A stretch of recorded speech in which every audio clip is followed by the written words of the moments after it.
नमस्कार दोस्तों। Agarwal consultant channel पर यूट्यूब चैनल पर आपका स्वागत है। आज हमारे बीच में हमारे मेहमान के रूप में आदरणीय श्री प्रकाश अग्रवाल जी चार्टर्ड अकाउंटेंट उपस्थित हैं और हम आज जो जानकारी देने वाले हैं, जिस विषय पर हम आज यह सत्र शुरू किया है वह है वेयर हाउस यानी भंडारण गृह। भंडारण गृह की योजना मन में आते ही बहुत सारे सवाल उठते हैं और प्रकाश अग्रवाल जी का इन सभी प्रोजेक्ट्स में बहुत लंबा अनुभव है, सब्सिडी को लेकर, प्रोजेक्ट इस्टेब्लिशमेंट को लेकर। तो निश्चित ही आज उनके इस अनुभव का हम सब लाभ लेंगे और हम उन छोटे छोटे सवालों को यहाँ पर सॉल्व करने की कोशिश करेंगे, जिससे हम बहुत आसानी से अपने प्रोजेक्ट्स लगा सकें। सर, स्वागत है हमारे चैनल में। धन्यवाद। मेरा पहला सवाल आपसे यह है कि सरकार की यह जो योजना है वह किसके लिए है और किसके लिए लाभप्रद है?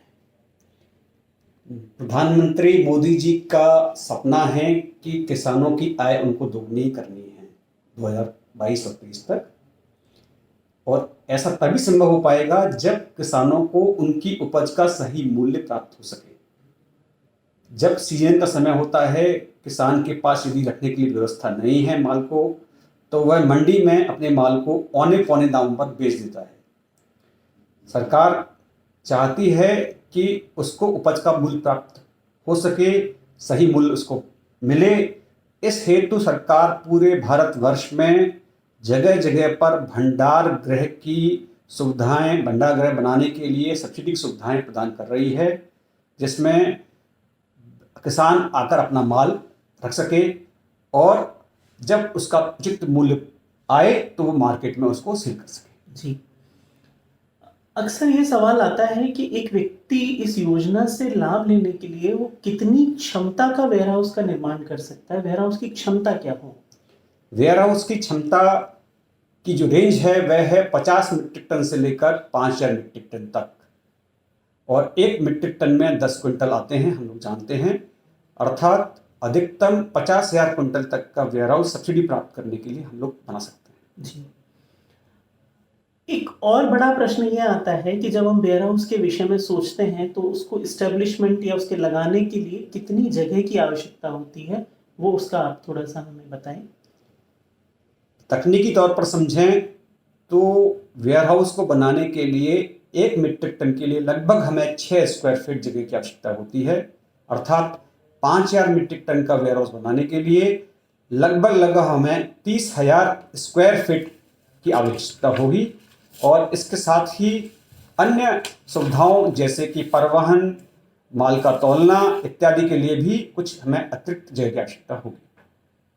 वेयर हाउस बनाने की जो भी व्यक्ति सोचता है वो पहले उसकी लागत में जो राशि लगने वाली है, तो क्या वेयर हाउस को लगाने के लिए लोन लेना अनिवार्य है या हम अपनी ही पूंजी से उसको लगा सकते हैं? वेयर हाउस को लगाने के लिए अमित जी बताना चाहूँगा कि लोन लेना अत्यंत अनिवार्य है, क्योंकि सरकार अनुदान तभी प्रदान करेगी जब आपने किसी भी राष्ट्रीयकृत बैंक से लोन लिया है अथवा किसी प्राइवेट बैंक से लोन लिया है।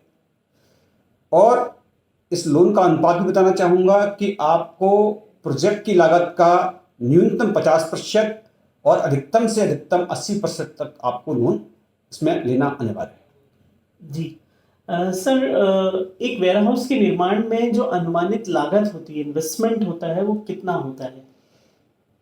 अमित जी बताना चाहूँगा कि वेयर हाउस के निर्माण में जो लागत है वो शासन द्वारा निर्धारित है। आपकी वास्तविक लागत अथवा 3,000 रुपये प्रति मीट्रिक टन की लागत सरकार द्वारा निर्धारित की गई है। कुल मिलाकर 5,000 मीट्रिक टन के लिए समझें तो 1.5 करोड़ रुपए इसकी एक लागत आना चाहिए। मतलब सरकार 1.5 करोड़ रुपए के अनुदान, उस पर ही अनुदान देगी जो उनकी गाइडलाइन तय की गई है। यदि आपकी लागत कम आती है तो आपको अनुदान कम प्राप्त होगा, यदि आपकी लागत ज़्यादा आती है तब भी आपको अधिकतम से अधिकतम 3,000 रुपये मीट्रिक टन पर ही अनुदान प्राप्त होगा। चूंकि बात अनुदान की आ गई है तो सर अब ये जानना चाहेंगे कि सरकार की ओर से भंडार गृह बनाने के लिए कितने अनुदान का प्रावधान किया गया है? अमित जी, वेयर हाउस में सब्सिडी के लिए सरकार ने 2 स्लैब बनाए हुए हैं। महिला, SC ST, साथ में पंचायत, सेल्फ हेल्प ग्रुप और FPO के लिए, और नॉर्थ ईस्ट स्टेट के लिए 33.33% का अनुदान सरकार दे रही है। तथा अन्य हितग्राहियों के लिए सरकार द्वारा इसमें 25% अनुदान का प्रावधान। तो क्या सरकार की ओर से ऐसी भी कोई योजना है जिसकी ब्याज पर भी कोई अनुदान दिया जाता है? बहुत अच्छा प्रश्न है अमित जी आपका। पिछले वर्ष से ही सरकार ने योजना प्रारंभ की है। कोविड-19 के बाद से एग्रीकल्चर इंफ्रा फंड स्कीम के तहत सरकार द्वारा 3% ब्याज अनुदान भी प्रदान किया जा रहा है। सर, लोन लेते समय हमेशा हितग्राही के सामने समस्या आती है गारंटी की। तो वेयर हाउस के लिए जब लोन लेते हैं तो उसमें गारंटी का क्या प्रावधान है? बैंक किस तरह से गारंटी मांगती है? शासन द्वारा इस संबंध में 2 करोड़ रुपए तक का यदि आपका लोन है तो सरकार इसमें गारंटी स्वयं प्रदान कर रही है। हितग्राही को इसमें अतिरिक्त गारंटी देने की आवश्यकता नहीं है। बहुत बढ़िया, ये तो बहुत ही अच्छी खबर है कृषकों के लिए।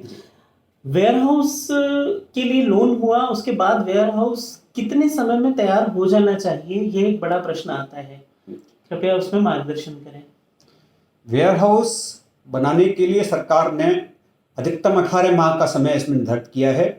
जब आपको बैंक से ऋण की प्रथम किस्त मिल जाएगी तो उस किस्त के दिनांक से लेकर 18 महीने के अंदर आपको वेयर हाउस बनाकर तैयार करना होगा।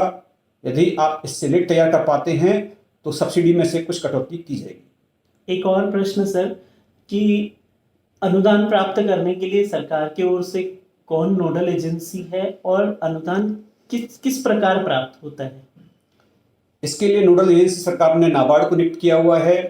जब आपका बैंक का लोन सैंक्शन हो जाएगा तो बैंक अपना क्लेम नाबार्ड के समक्ष प्रस्तुत करेगी। यह दो बार में होता है। पहली बार में आपको 50% अनुदान मिलेगा और शेष अनुदान आपको वेयर हाउस पूर्ण होने के उपरांत जब उनकी इंस्पेक्शन हो जाएगी उसके बाद आपको प्राप्त होगा।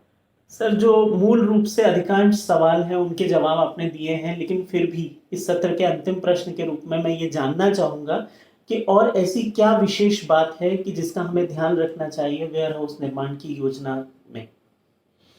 जी, बहुत अच्छा प्रश्न है अमित जी आपका। यदि हम इन बातों का ध्यान रखेंगे तो निश्चित तौर पर हमें इसमें सफलता अवश्य प्राप्त होगी। तो प्रमुख बात यह है कि आपको ऐसी जगह का चयन करना है जो नगर निगम सीमा से बाहर हो। यदि आप नगर निगम सीमा के अंतर्गत वेयर हाउस बनाते हैं तो शासन द्वारा आपको अनुदान प्राप्त नहीं होगा।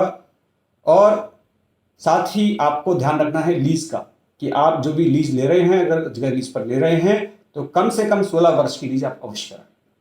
बहुत बहुत धन्यवाद आदरणीय सर, आपकी इन महत्वपूर्ण जानकारियों से बहुत लोगों का आज दिमाग में ये क्लियर हुआ होगा पिक्चर कि वेयर हाउस किस तरह से लगाया जा सकता है। Thank you so much. हमारे चैनल पर ऐसी ही महत्वपूर्ण जानकारियों को प्राप्त करने के लिए विभिन्न विषयों पर चैनल को सब्सक्राइब करें, लाइक करें तथा हमारी website link, Facebook page, Instagram page सबसे आप जुड़ सकते हैं, संपर्क कर सकते हैं और अधिक जानकारी के लिए बहुत बहुत धन्यवाद। नमस्कार।